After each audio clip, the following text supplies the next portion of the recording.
നമസ്കാരം. ഇന്ന് നമുക്ക് ABC-യിലേക്ക് ഒരു പുതിയ അതിഥി വന്നെത്തിയിരിക്കുകയാണ്. അധ്യാപന രംഗത്ത് തനതായ വ്യക്തിമുദ്ര പതിപ്പിച്ച അനേകം കുട്ടികൾക്ക് നന്മയുടെ വെളിച്ചത്തിൻ്റെ മാർഗം കാണിച്ചു കൊടുത്ത ഒരു അധ്യാപിക. തിരുവനന്തപുരം യൂണിവേഴ്സിറ്റി കോളേജിൽ നിന്ന് അതിൻ്റെ ഫിലോസഫി ഡിപ്പാർട്ട്മെൻറ്റിൽ നിന്ന് അധ്യക്ഷയായി വിരമിച്ച ഒരു അധ്യാപിക. തപസ്യ കലാസാഹിത്യവേദിയുടെ സംസ്ഥാന ഉപാധ്യക്ഷ ഡോക്ടർ സുജാത. നമസ്കാരം മാഡം. നമസ്തേ. ABC-യിലേക്ക് സ്വാഗതം. നമസ്തേ. സാഹിത്യ നിരൂപണം ഇന്ന് വളരെ ശുഷ്കമായി കൊണ്ടിരിക്കുന്ന ഒരു കാലമാണ്. പണ്ടൊക്കെ ഈ നിരൂപണ സാഹിത്യം അത് തന്നെ ഒരു ശാഖയായി വളർന്ന് പന്തലിച്ച് നിന്നിരുന്നു. ഇന്നിപ്പോൾ അത് വളരെ കുറവാണ്. ഇപ്പോൾ കൃതികളെ, അത് കഥയാകട്ടെ, നോവലാകട്ടെ, കവിതയാകട്ടെ ഒക്കെ, ആ കൃതികളെ, സൃഷ്ടികളെ കൃത്യമായി നിരൂപിക്കാൻ നമ്മുടെ പാരമ്പര്യം, ചരിത്രം, സംസ്കാരം, ധർമ്മം ഒക്കെ അനുസരിച്ച് അതിനെ നിരൂപിക്കാൻ കഴിയുന്നവരുടെ എണ്ണവും ഇന്ന് വളരെ കുറവാണ്. ആ രംഗത്തേക്ക് വളരെ ശക്തമായ ഒരു ചുവടുവെപ്പ് നടത്തിയ ആളാണ് അങ്ങ്. ഇപ്പോൾ നമുക്കറിയാം, MT വാസുദേവൻ നായർ വളരെ വിഖ്യാതനായ ഒരു എഴുത്തുകാരനാണ്. അദ്ദേഹത്തിൻ്റെ കൃതികളെ നിരൂപിക്കാൻ അങ്ങനെ ആരും തയ്യാറായിട്ടില്ല. പക്ഷേ ടീച്ചർ അതിന് തയ്യാറായി ധൈര്യസമേതം മുന്നോട്ട് വന്നു. MT വാസുദേവൻ നായരുടെ രണ്ടാമൂഴം എന്ന കൃതിയെ ടീച്ചർ വളരെ ആഴത്തിൽ പഠിച്ച് വിശകലനം ചെയ്ത് അതിനെ നിരൂപിക്കുകയാണ്. രണ്ടാമൂഴം MT-യുടെ ധർമ്മ വിലോപങ്ങൾ എന്നാണ് അതിന് ടീച്ചർ പേരിട്ടിരിക്കുന്നത്. എന്താണ് മാഡം ഈ MT-യുടെ രണ്ടാമൂഴത്തെക്കുറിച്ച് ചുരുക്കം വാക്കുകളിൽ ഒന്ന് പറയാൻ സാധിക്കും? അത് ഈ രണ്ടാമൂഴം അതുപോലുള്ള കൃതികൾ ഒരു 20-ാം നൂറ്റാണ്ടിൻ്റെ അവസാനമൊക്കെ ഇങ്ങനെ പല കൃതികളും പാശ്ചാത്യ ദേശത്തുണ്ടായിരുന്നു. അപ്പോൾ അതിനെ തുടർന്നാണ് MT-യും ഇത് ചെയ്തിരിക്കാൻ സാധ്യത 100% നമുക്ക് പറയാം. അത് വായിക്കുമ്പോൾ അങ്ങനെയാണ് മനസ്സിലാകുന്നത്. അതായത് പാശ്ചാത്യ ദേശത്ത് ഉത്തരാധുനികത എന്ന് പറഞ്ഞൊരു പ്രസ്ഥാനം രൂപപ്പെട്ടു. അത് രൂപപ്പെട്ടത് ശരിക്കും പറഞ്ഞാൽ ഭൗതികവാദികളും നിരീശ്വരവാദികളുമായിട്ടുള്ള ആൾക്കാരാണ് അത് ഏറ്റെടുത്തത്. അത് തുടങ്ങിയതും അതെ. ജാക്ക് ഡെറീദ എന്ന് പറഞ്ഞിട്ടുള്ള ഒരു അൾജീരിയൻ സാഹിത്യകാരനാണ്. അദ്ദേഹമാണ് തുടങ്ങി വെച്ച ഒരു പുതിയ സ്റ്റൈലാണ്, അതിൻ്റെ ഒരു രീതി. അതായത് പുസ്തകങ്ങളെ നിരൂപണം ചെയ്യേണ്ടത് എങ്ങനെയാണ്, അവനിർമ്മാണം എന്ന് പറയും. അവനിർമ്മാണം എന്ന് പറഞ്ഞാൽ അദ്ദേഹം ഉദ്ദേശിച്ചിരിക്കുന്നത്, അദ്ദേഹത്തിൻ്റെ പുസ്തകങ്ങൾ വായിച്ചാൽ നമുക്ക് മനസ്സിലാവും, അദ്ദേഹം ഉദ്ദേശിച്ചിരിക്കുന്നത് ഈ പഴയ സംസ്കാരത്തെ എല്ലാം നമ്മൾ ഒന്നുകൂടി വായിച്ച് അതിനെ തിരുത്തുക എന്ന് പറഞ്ഞാൽ അതിൻ്റെ ധാർമ്മിക മൂല്യങ്ങളും ആധ്യാത്മികമായിട്ടുള്ള എന്തെങ്കിലും പ്രസക്തി ഉണ്ടെങ്കിൽ അതിനെയെല്ലാം ചോർത്തിക്കളയുക, എന്നിട്ട് അത് പുതിയ രീതിയിലിട്ട് വ്യാഖ്യാനിക്കുക. അപ്പൊ പൊളിച്ചെഴുത്ത്, പാരമ്പര്യത്തിൽ നിന്നൊരു പൊളിച്ചെഴുത്ത്, അതാണ് അവർ ഉദ്ദേശിച്ചിരിക്കുന്നത്. അപ്പൊ അത് ഇവിടെ 1960-കളിലാണ് ഇവിടേക്ക് അത് വന്നത് മലയാളത്തിൽ. അപ്പോൾ 67-ല് ഇരാവതി കാർവേ എന്ന് പറയുന്ന ഒരു മറാത്തി എഴുത്തുകാരി, പുള്ളിക്കാരി ഭൗതികവാദിയായിരുന്നു, നിരീശ്വരവാദിയാണ്, ഒരു ഫെമിനിസ്റ്റുമാണ്. അപ്പോൾ ഈ എഴുത്തുകാരിയാണ് ഒരു പുസ്തകം ഇറക്കി. അത് മറാത്തിയിൽ ആദ്യം ഇറക്കി, പിന്നെ ഇംഗ്ലീഷിൽ തന്നെ അവർ തന്നെ ഇംഗ്ലീഷിൽ എഴുതി തർജ്ജമ ചെയ്ത്. അപ്പോൾ അത് 1967-ൽ ആ ഇംഗ്ലീഷ് തർജ്ജമ ഇറങ്ങി. അതില് ഇവര് ഈ മഹാഭാരതത്തെയാണ് എടുത്തത്. വ്യാസന്റെ മഹാഭാരതത്തെയാണ് ഇത്തരം അവനിർമ്മാണം നടത്താനായി സെലക്ട് ചെയ്തത്. അപ്പോൾ അതിൽ അവനിർമ്മാണം, ഇപ്പൊ വ്യാസന്റെ മഹാഭാരതത്തിൽ എന്തൊക്കെയാണ് പ്രത്യേകത എന്ന് വെച്ചാൽ, അതില് ഈ സൽകഥാപാത്രങ്ങളും ദുഷ്ടബുദ്ധികളും അവർ തമ്മിൽ ഏറ്റുമുട്ടുന്നതും, അപ്പൊ ആ ധർമ്മവും അധർമ്മവും തമ്മിലുള്ള ഒരു ഏറ്റുമുട്ടലാണ്. പിന്നെ ചരിത്ര കഥയുമാണത്. അതിപ്പം തെളിഞ്ഞുകൊണ്ടിരിക്കുകയാണ്, പല എക്സ്കവേഷൻസും നടത്തിക്കൊണ്ടിരിക്കുന്നത്, അത് തെളിഞ്ഞുകൊണ്ടിരിക്കുന്നു. അപ്പോൾ ഒരു ചരിത്ര കഥയെ വ്യാസൻ, ഒരു കവി, അദ്ദേഹം എഴുതുമ്പോൾ അതിനകത്ത് ഭാവനയുണ്ടാവും തീർച്ചയായിട്ടും. പിന്നെ അദ്ദേഹത്തിന് ചില സതുദ്ദേശങ്ങളും കൂടി ഉണ്ടായിരുന്നു. അതുകൊണ്ട് ഒരു അലൗകിക പരിവേഷം അതിന് കൊടുത്തു തീർച്ചയായും ആ എഴുത്തിന്. ആ അലൗകികതയിലൂടെ അദ്ദേഹം എന്താണ്, ഒന്നാമത്തെ കാര്യം ഒരു ആത്മീയ പശ്ചാത്തലം ഒരുക്കുക. അത് വായിക്കുമ്പോൾ ആൾക്കാരുടെ മനസ്സിൽ ഒരു ആത്മീയതയുടെ ആ. ദൈവികത്വത്തിന്റെ ഒരു ഭാവം ഉണരുക. അതുകൊണ്ട് അലൗകികമായിട്ടുള്ള രൂപങ്ങള് ഈ കഥാപാത്രങ്ങൾക്ക് നൽകി. അങ്ങനെ ഒരു പരിവേഷം നൽകി അദ്ദേഹം. പിന്നെ അത് മാത്രമല്ല, ധാർമ്മിക മൂല്യങ്ങൾ, ഈ ധർമ്മത്തെ ഏത് വിധേനയും നമ്മൾ രക്ഷിക്കണം, അതിനെ പ്രൊട്ടക്ട് ചെയ്യണം എന്നുള്ള ഒരു പാഠമാണ് അതിലൂടെ തരുന്നത്.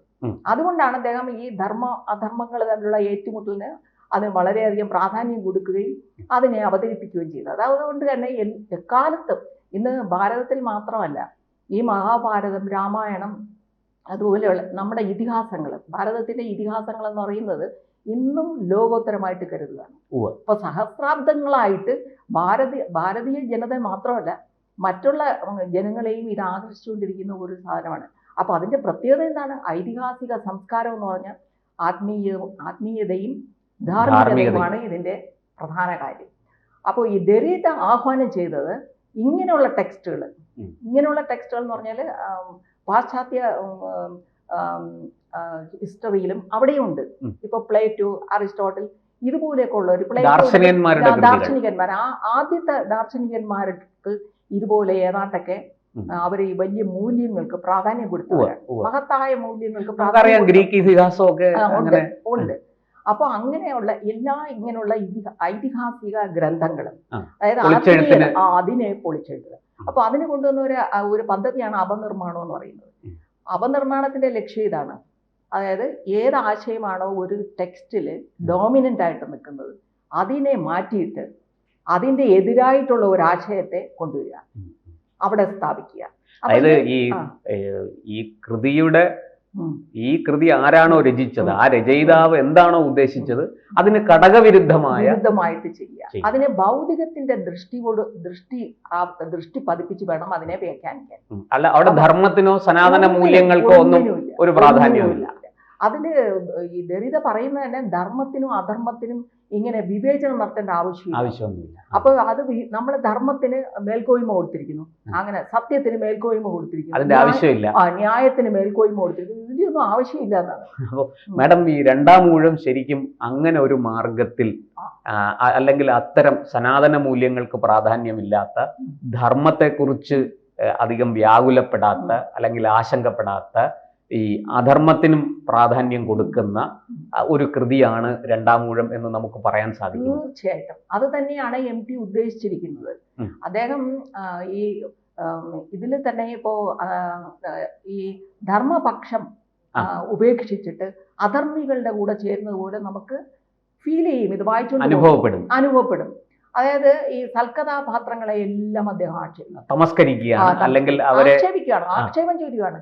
ശ്രീകൃഷ്ണനെതിരെ, അതുപോലെ കുന്തി ദേവിക്ക് എതിരെ, പാണ്ഡുവിനെതിരെ, പിന്നെ ധർമ്മപുത്രർക്കെതിരെ, അതുപോലെ അർജുനന് എതിരായിട്ട് ഇവരെല്ലാം, പാഞ്ചാലി, ഇവരെല്ലാം വളരെ നികൃഷ്ടമായ രീതിയിൽ ഒരു നമുക്ക് ഒട്ടും ഇഷ്ടപ്പെടാത്ത പുച്ഛം തോന്നുന്ന വെറുപ്പ് തോന്നുന്ന ആ രീതിയിൽ കൊണ്ടുവരിക. അതേസമയം ദുര്യോധനാദികളെ അവര് ചെയ്ത കർമ്മങ്ങളെ എവിടെങ്കിലുമൊക്കെ ഒരു അത്യാവശ്യത്തിനൊന്ന് മെൻഷൻ ചെയ്യും, അത്രേ ഉള്ളൂ. അപ്പൊ ലഘൂകരിച്ച് ചിലയിടത്തൊക്കെ ന്യായീകരിക്കുകയും ചെയ്യുന്നു. അങ്ങനെ ന്യായീകരിച്ചു കൊണ്ടുവരുന്ന ഒരു ന്യായീകരിക്കുന്നു. അപ്പൊ അങ്ങനെ കൊണ്ടുവരുന്നുണ്ട്. ഇത് ഇദ്ദേഹത്തിന്റെ കാര്യം. ഈ MT വാസുദേവൻ നായർ, അപ്പൊ നമ്മള് സമ്മതിക്കുന്ന ഒരു കാര്യം, അദ്ദേഹം അറിയപ്പെടുന്ന പ്രശസ്തനായ എഴുത്തുകാരിൽ ഒരാളാണ്. നല്ല ഭാഷയും അതൊക്കെയുണ്ട്. നല്ല സിനിമകൾ നമ്മൾ അത് വളരെ സന്തോഷത്തോടു കൂടി ഓർക്കുന്നതാണ്. നല്ല ഹിറ്റ് സിനിമകൾ അദ്ദേഹം പ്രസന്റ് ചെയ്തു, അതൊക്കെ ശരിയാണ്. പക്ഷേ നമ്മുടെ സംസ്കാരത്തെ, ഒരു സംസ്കാരം എന്ന് പറയുന്നത് ഇപ്പോൾ എന്റെയോ എന്റെ കൂട്ടുകാരുടെയോ എന്റെ കുടുംബത്തിന്റെയോ ഒന്നും അല്ല, ഒരു വലിയ ജനതയുടെയാണ്. ഒരു ഭാരതത്തിലെ ഭൂരിപക്ഷത്തിന്റെ തുടർന്നു വരുന്ന അങ്ങനെയുള്ള ഒരു ജനതയുടെ സംസ്കാരത്തെ തകർക്കുമ്പോൾ, അതിന്റെ മൂല്യങ്ങളെ നശിപ്പിക്കാൻ ശ്രമിക്കുമ്പോൾ നമുക്ക് അത് പ്രതികരിക്കണമെന്ന് തോന്നി, അത്രയേ ഉള്ളൂ. അല്ലാതെ ഇത് MTക്കെതിരെയുള്ള ഒരു ഇതല്ല. പക്ഷെ ഈ ഒരു കാലഘട്ടത്തിൽ ഉണ്ടായി വന്ന ഒരു പ്രസ്ഥാനം, സാഹിത്യത്തിൽ രൂപപ്പെട്ടു വന്ന ഈ പ്രത്യേകിച്ച് നിരൂപണ സാഹിത്യത്തിന്റെയൊക്കെ ഭാഗമായിട്ട് തന്നെ ഉണ്ടായതാണെന്ന് പറയാം. ആണ് നിരൂപണ സാഹിത്യം. ഈ ദരിദ്ര പറഞ്ഞത്, നിരൂപണം നടത്തുമ്പോൾ നിങ്ങൾ ഡിസ്ട്രക്റ്റീവായിട്ട് നടത്തണം. അതിനകത്ത് ഇങ്ങനെയുള്ള മൂല്യങ്ങൾ കൺസ്ട്രക്റ്റീവ് ആകണ്ട, വിമർശാത്മക നിരൂപണം വേണം എന്നുള്ളതാണ്. അതാണ് ഡീകൺസ്ട്രക്ഷൻ ഇങ്ങനെ നശീകരണ പ്രക്രിയയുടെ കൂടി. അതെ അതെ അങ്ങനെ. ഇപ്പൊ എം ടിയുടെ കാര്യത്തില് അദ്ദേഹം ആദ്യം തൊട്ടേ നമുക്കറിയാം നല്ല കുറെ കഥകൾ ആദ്യമൊക്കെ എഴുതിയത് ഈ പിന്നെ പഴയ കൂട്ടുകുടുംബത്തിൽ ഉണ്ടാകുന്ന പ്രശ്നങ്ങൾ, തന്റെ ചുറ്റുപാടും കാണുന്ന പ്രശ്നങ്ങളെ ഭംഗിയായിട്ട് അവതരിപ്പിക്കാൻ. പക്ഷെ പിന്നീട് അദ്ദേഹം സിനിമയിലേക്ക് വന്നപ്പോ അവിടെ ഈ വടക്കൻ പാട്ടുകൾ അങ്ങനെയൊക്കെ ഉള്ള പഴയ ചരിത്രങ്ങൾ അതിന്റെയൊക്കെ പശ്ചാത്തലത്തിൽ നിന്നുകൊണ്ട് തന്നെ അദ്ദേഹം ചെയ്യുന്ന എന്താണ്, ആരും ചിന്തിക്കാത്ത രീതിയിൽ എല്ലാം തലതിരിച്ച് കാണുക. അതായത് ഹീറോയെ വില്ലനാക്കുക, വില്ലനെ ഹീറോ ആക്കുക, ഉണ്ണിയാർച്ചയെ വില്ലത്തിയാക്കുക, അതേസമയം ചന്തുവിനെ ഹീറോ ആക്കുക. അപ്പൊ ആ രീതിയിൽ അദ്ദേഹം എല്ലാം തിരിച്ചു മറിച്ചിടുന്ന ആ ഒരു സ്വഭാവം തുടങ്ങി. അപ്പൊ ആ കഥകളിലൊക്കെ വന്നു. അത് തന്നെയാണ് രണ്ടാം ഊഴത്തിൽ നല്ല കുറെ കൂടി സ്ട്രോങ് ആയിട്ട് ഈ ഒരു പരിപാടി അദ്ദേഹം ആവിഷ്കരിച്ചു. അപ്പൊ അവിടെയുള്ള എല്ലാ സൽക്കഥാപാത്രങ്ങളെയും ശ്രീകൃഷ്ണനെ പോലും ഒഴിവാക്കിയിട്ടില്ല. അദ്ദേഹത്തെ പോലും ഇങ്ങനെ ആക്ഷേപിക്കുക, എവിടെയൊക്കെ അവസരം കിട്ടും. അപ്പൊ മഹാഭാരതത്തിലെ കഥ അങ്ങനെ അങ്ങ് നിർത്തിവെക്കുവാണ്. കഥയിൽ ചില മാറ്റങ്ങൾ വരുത്തിയിട്ടുണ്ട്.